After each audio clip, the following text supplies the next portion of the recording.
Class ninth है ये। आज से हमारा एक नया टॉपिक स्टार्ट हो रहा है। इसका नाम है पिंड की परिभाषा। ये पिंड सॉलिड जिसको हम बोलते हैं। सॉलिड क्या होता है? सॉलिड पिंड अथवा घन ज्यामिति। इसमें लंबाई या चौड़ाई मोटाई तीन चीज़ें दी जाती हैं। देखिए, पहले हम जो ज्योमेट्री करते थे उसमें वो 2 डिमेंशन थी।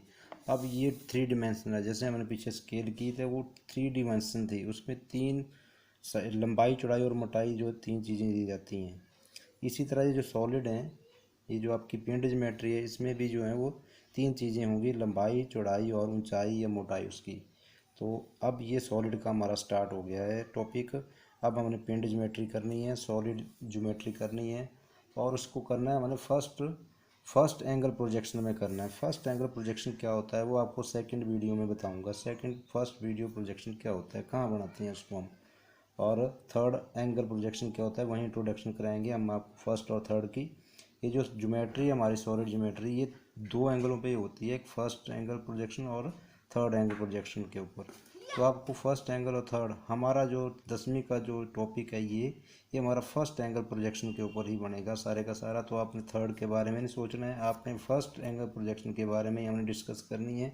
तो सबसे पहले हम ये जो हमारे पास आकृतियाँ दी गई हैं इनको, इनके नाम ले लेते हैं हम। जैसे पहला हमारा आगे हमारे पास पिंड लिखा हुआ है यहाँ पे। तो पिंड की जो इसकी परिभाषा होती है, पिंड की जो परिभाषा है वो लिखी हुई है इसकी, कि जिसमें लंबाई चौड़ाई और मोटाई या ऊंचाई ये तीनों हों उसको हम क्या बोलते हैं? पिंड बोलते हैं, उसको पिंड बोलते हैं। फिर आता है हमारे पास प्रिज्म।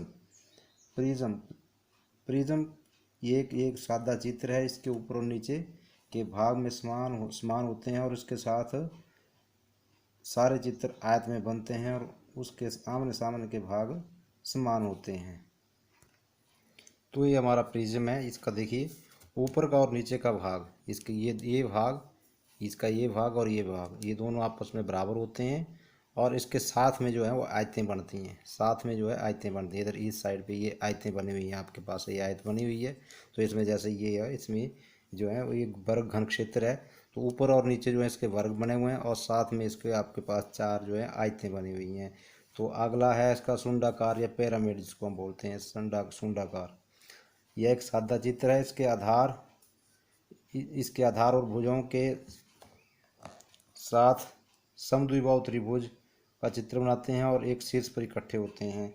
जैसे ये है एक सादा चित्र। नीचे जैसे ये पंचभुज बनी हुई हैं, ये पंचभुज बनी होगी, लेकिन ये जो है समद्विबाहु त्रिभुजें बनाएंगी। ये जैसे ये जो है कैसी त्रिभुज बन रही है, ये से समद्विबाहु त्रिभुज। तो और जाकर के एक पॉइंट के ऊपर मिल जाएंगे या के शीर्ष के ऊपर मिल जाएंगी। और इसकी दो क्या होती हैं, ये दो इसकी समद्विबाहु त्रिभुज बन जाए। इसमें जैसे पंचभुज है तो इसमें 5 समद्विबाहु त्रिभुज बन जाएंगी। तो इस तरह हमारे पास ये है, ये हमारे पास है एक वर्ग सुंडाकार। तो इसमें क्या वर्ग है नीचे, इसके वर्ग है नीचे, और इस सुंडा का वर्ग है। तो वर्ग की 4 भुजाएं हैं, तो 4 इसमें क्या बन जाएंगी? 4 समद्विबाहु त्रिभुज बन जाएंगी। तो और एक शीर्ष के ऊपर आकर के मिल जाएंगी। तो आगे अगली परिभाषा है घन। घन क्या है? ये एक ऐसा पिंड है जिसमें 6 बराबर वर्ग बनते हैं तथा इसकी लंबाई चौड़ाई और मोटाई होती है।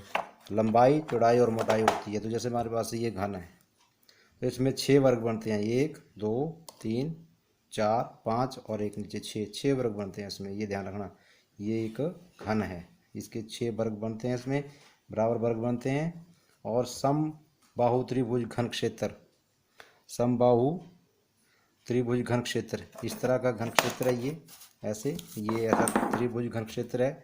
इसके ऊपर और नीचे 2 समबाहु त्रिभुज होते हैं और 3 आयतें बनेगी साइड में।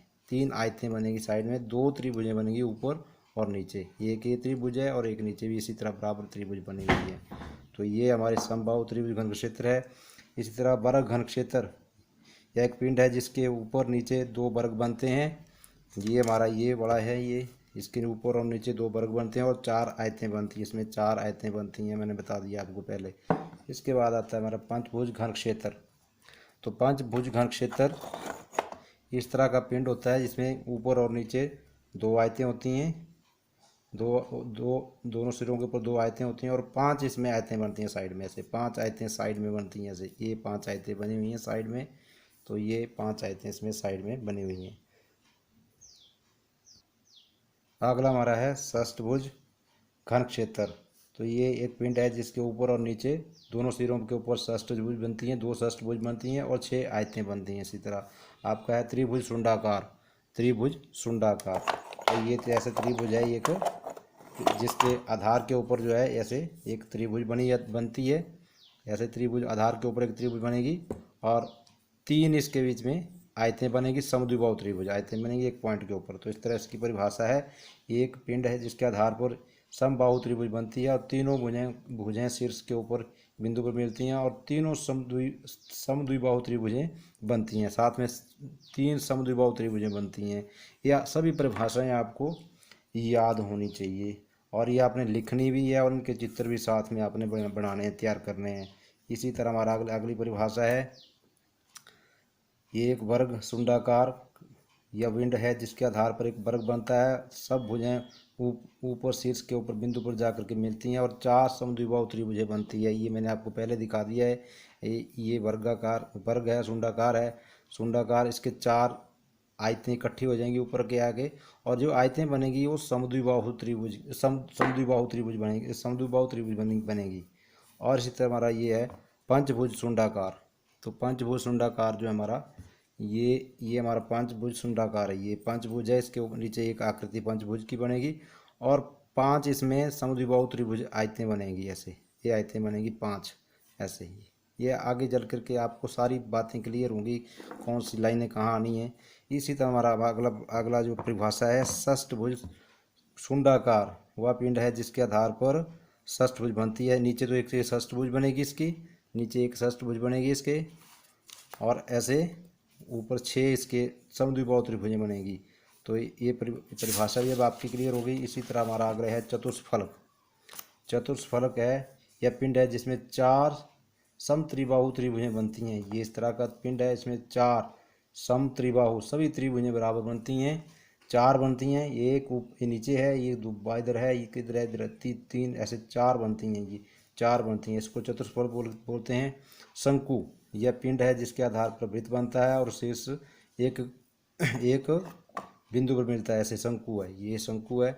इस तरह जब रखेंगे तो आधार के ऊपर एक वृत्त बनेगा और इकट्ठा हो जाएगा ऊपर भी एक पॉइंट के ऊपर आकर के। इस तरह ये आपका ये शंकु है, ये शंकु ऐसे मैं आपको दिखा रहा हूँ, ऐसे इसको देख लें। इस तरह आपका आगे है बेलन। यह एक पिंड है जिसके जो आयत के घेरे की एक भुजा के साथ बनता है। इसके ऊपर और नीचे दोनों सिरों के ऊपर वृत्त बनते हैं ऐसे। ये जब हम इसको देखते हैं ये वृत्त है, ये ऊपर और नीचे बेलन है। ये बेलन है, देखने में गोल है, ये बेलन है।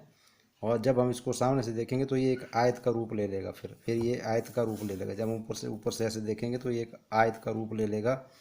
तो ये एक बेलन है, बेलन है ये। और उसके बाद लास्ट में आता है इसका गोला। वृत्त नहीं बोलेंगे, इसको गोला बोलेंगे। ये गोला है, ये पिंड जो गेंद की भांति गोल होता था, हर ओर से ये वृत्त के रूप में बनता है।